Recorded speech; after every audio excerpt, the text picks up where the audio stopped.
Assalomu alaykum hurmatli obunachilar.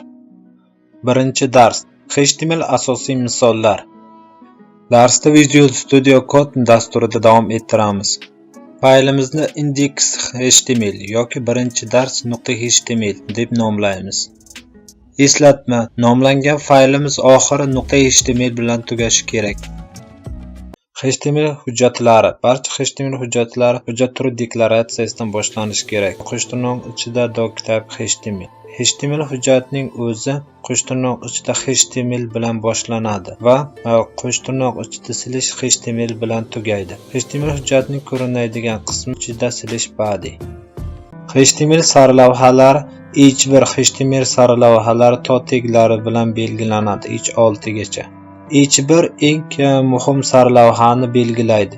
H6 eng muhim bo'lmagan sarlavhani belgilaydi. HTML paragraflar. HTML paragraflari P tagi bilan belgilanadi. HTML havolalari A tagi bilan belgilanadi. Havolaning manzili href atributida ko'rsatilgan. Atributlar HTML elementlari haqida qo'shimcha ma'lumot berish uchun ishlatiladi. Atributlar haqida keyingi bobda ko'proq bilib olasiz.